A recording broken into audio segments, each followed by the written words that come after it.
Mind your P's and Q's.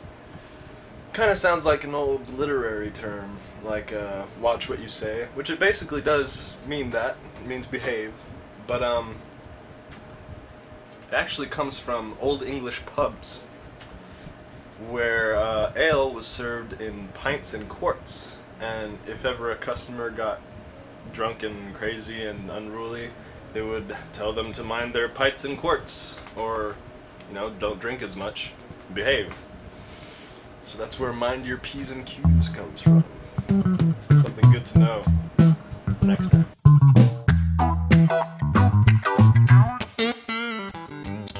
So I was thinking the other day, man, it's been a while since I sent out that video card to get repaired. You know, that big fancy video card I showed you? Well, I walked outside to go to work, and there was a box next to the door, and the box had my name on it, and the video card was inside the box, but I had to go to work, so I went to work, and I was all super excited the whole time, and waiting to get home and plug in my video card and have fun with my new video graphics, fanciness, and everything. But I get home and it doesn't work still. So I don't know what to do now. Yeah, it sucks. All these problems with my computer, like my hard drive's crashing, losing a bunch of valuable stuff, like a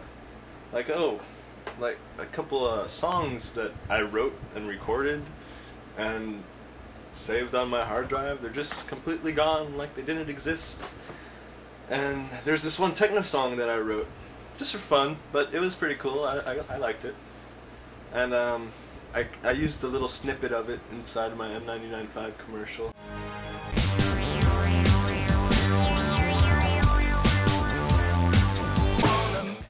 And there was this other song I wrote for a girlfriend that, like, really sucks. I mean, like, I want to keep that kind of stuff. And so I was thinking about that, and then I was going through a lot of my old CDs, just organizing it, alphabetizing everything into this giant CD folder thing that I usually have in my car, and I get down to the bottom, and I filled up the CD case, and there's still like all of these CDs that I need to fit. So there's a lot of bands in the S's apparently. But anyway, I was going through those old boxes and I found a bunch of old burnt CDs, mix CDs that I had made for friends, girlfriends, and whoever, for myself. And there was this one labeled Bright Side Mix.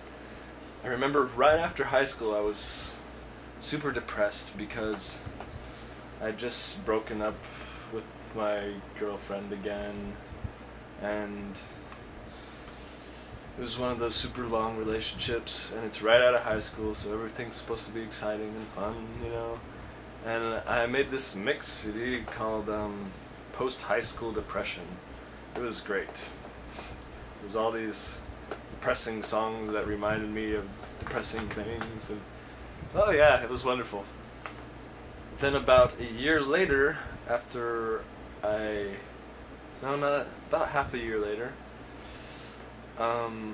after I had found another girlfriend and things were going great and everything, I decided to make a counter CD to that, something really happy and full of happy stuff, and I called it the Bright Side Mix.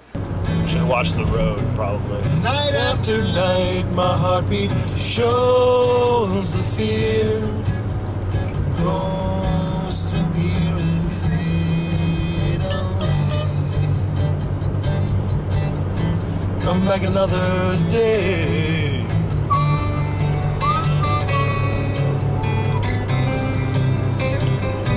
This is from the Scrubs soundtrack. Scrubs Season 1. Amazing soundtrack, you should get it. So I found that CD in the closet, and I threw it into the computer and reminiscing about all these awesome songs. Music left to right. What else could I do? I think I'm scaring some of my fellow drivers here. Oh well. So when I got to the end of the CD, I found the song that I had written for her, and it was super exciting. It's CD's all scratched up, so it skips a lot, but yeah. I'm not gonna play the song for you. Sorry, but it's just one of those.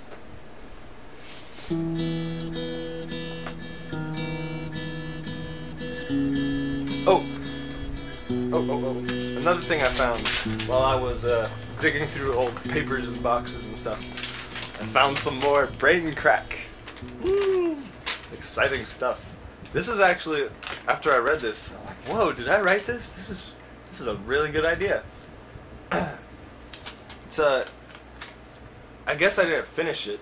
There's supposed to be more, I can tell, after this, but I was headed in an awesome direction. Ted is a normal guy with one big flaw.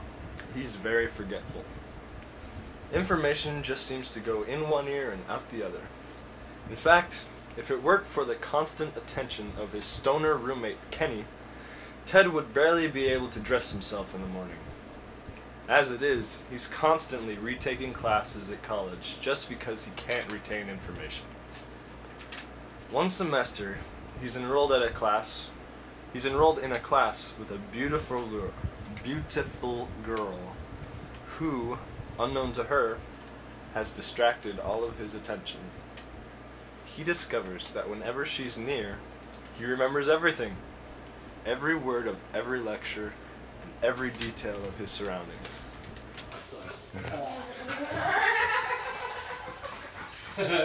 Funny, David. Hey, Granite. You're ridiculous. Alright, I'm just fine. Sitting like a person. Okay.